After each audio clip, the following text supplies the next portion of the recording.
call for crushing any demonstrations, while at the same time having other pundits on the same channels calling it police brutality and calling for more riots, basically.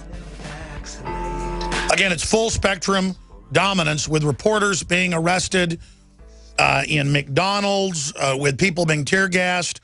You go to Infowars.com. We have a graphic up there with the photo. First Amendment dismantled in Missouri, with the image of the tear gas and the police coming up and dismantling the mainstream television cameras after shooting them with rubber bullets after announcing, turn your cameras off. Now imagine what they're going to do with all the kill switches built into all the phones and different devices now. They admit they're going to turn them off, and Twitter and Facebook and other systems already are testing to not let us spread the information.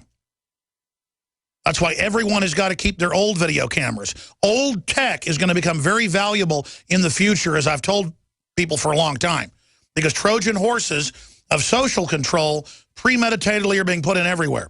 Video up on Infowars.com for radio listeners.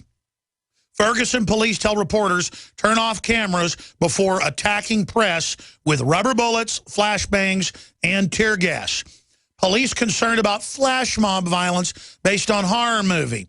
Shock video. Ferguson police deliberately tear gas journalist. Ferguson police AWOL for looting.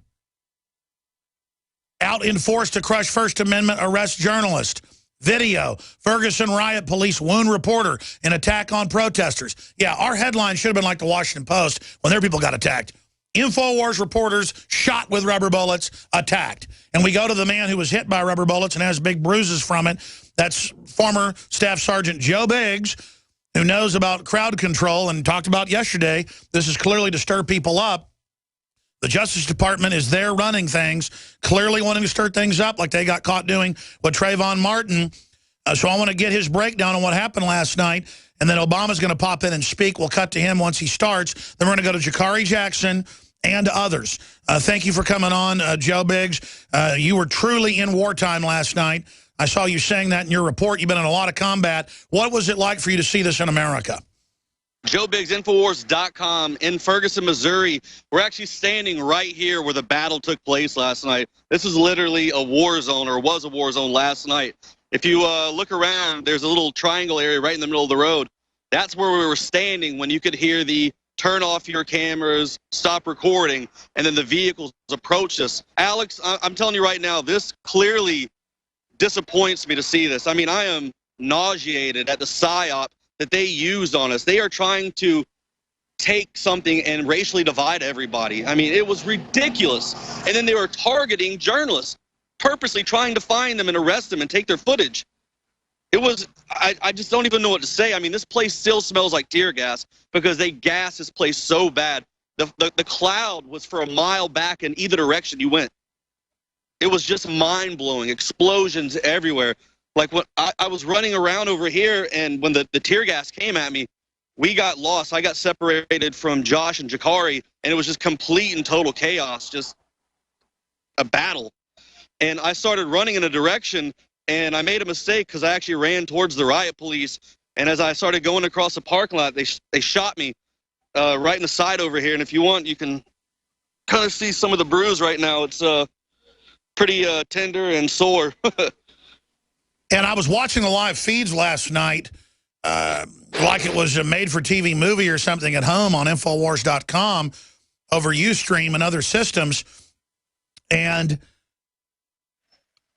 I mean, they would literally walk up to you guys from like 100 yards away and say, get out of here, even though you were retreating, and just wanted to shoot an American with these rubber bullet shotgun rounds. You were just holding one of them up, Joe. Show the viewers that again.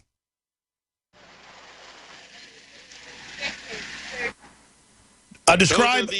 Those are the rounds that come out of this. That's what hit me. We actually found this right over here in the area where I was shot.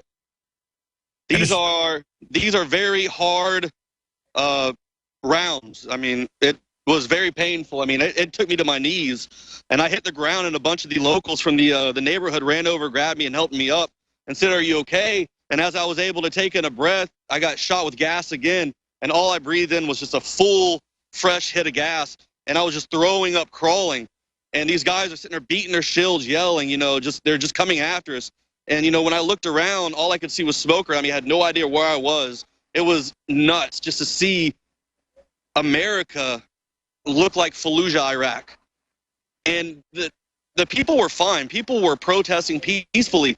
What incited this entire incident was they decided to bring in MRAPs, snipers. The snipers were on top of the vehicles calling out people in the crowd. They were trying to antagonize the peaceful protesters. They wanted someone to do something so they could, you know, eventually attack us. There were cops on the side sitting there holding their batons, twisting it back and forth with a smile on their face, just sick. Jakari kept saying, "Why are you smiling? Why are you smiling? You know, you need to be professional." And this guy was just ready to hit someone. I just can't believe that I'm in America right here. Like, this is something I expect in Iraq, Afghanistan, and some third world country, but not in America. This is just... Well, from what I know from talking to a lot of Marines and Army people and others, you don't ever want to act like that and turn the locals against you, even if you're fighting an enemy that's amongst them, that this would be the thing tailor-made to turn a foreign population against you. But this is our own people, traitors really, amongst us doing this. And so I was hoping that the feds were ordering them to do this, which we know they are, but I didn't know that they were taunting again last night, wanting somebody to throw a single bottle, as did get thrown, as a pretext to then set the precedent to attack reporters, just like they set the precedent to put the entire city of Boston under martial law, just like they set the precedent in Katrina to gun confiscate. This is a plan. They want war against the American people. They see us as basically Al-Qaeda. I walked up right to the line, Alex, and I was just, my feet are covered in blisters right now. I mean, my feet are like literally I can just peel off layers of skin. And I got to a point where I couldn't even stand up anymore yesterday. And I sat down right in front of the MRAP. And right as I sat down, it might have been a minute, a bottle whizzed right over my head and broke in front of me. And I'm sitting there laying on the ground like, oh my God, these guys are about to shoot me, because that dropped right in front of me. And the next thing you know, a Molotov cocktail got thrown over my right shoulder, basically. Jakari saw the person that did that. It hit the top of the car wash over here, if you want to look. Luckily, I bet money that was a federal provocateur, because they always do the Molotovs, and we're always catching them. I mean, what do the police think's going to happen when they end up killing some more people, and then folks don't pull out Molotov cocktails, and the real thing starts up? Well, there's an article in RT. They're saying that they are pulling the Ferguson Police Department. They are not going to be using them anymore. They're going to bring in outside forces. That was in an article today. Well, I've already seen state police out there, and they say they've been federalized 2 days ago. The people I saw last night did not look like regular cops. I mean, these guys were special forces, things like that. Big, jacked up guys. You know, they had the special forces type gear. I mean, and I just can't get that image out of my head, Alex, of that guy just twisting that rod in his hand like he just wanted something to happen.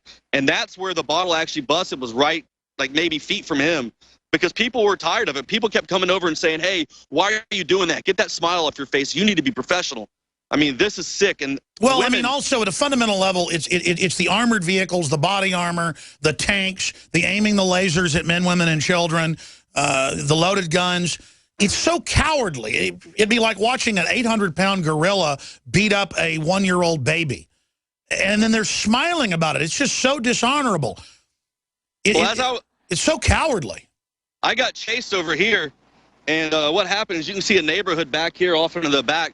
I got chased out of here, and I had to start hopping fences. I'm literally running through people's backyards. There were 2 young teenagers who helped me out who are from the neighborhood, and they said, "Hey, you need to get out of here. They're looking for you guys."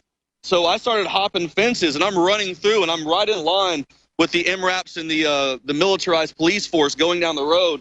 Jakari was just in front of them, and Josh was off to the left. And I'm running down through the woods to the side trying to keep up with everything. And the wind was down my way, so I got all the gas. I'm sitting here running through a cloud of smoke, and all you can see is just red flashes and explosions and gunshots. And it sounded like a lot of them were some regular actual gunfire.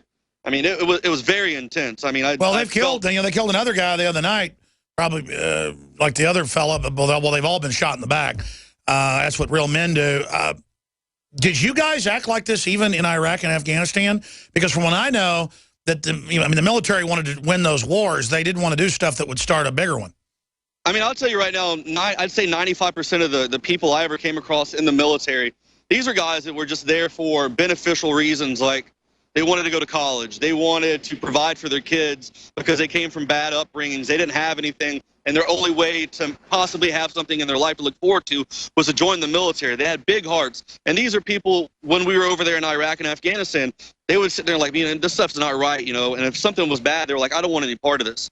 You might have one or two guys that just had that sadistic personality that just really wanted to go out and just start jumping people for no reason. But these guys, everybody they brought out here last night, were a bunch of sadistic nut jobs. It was crazy. These guys were ready to attack. That's what they came out for. What were we going to do? Throw cardboard at them? A set of keys? These guys it's just like when I was, it's just like when the Dallas police chief says, yep, you're right. You guys are supposed to be able, the judges, ruling First Amendment, now that the official events are over for the anniversary of JFK, you can go in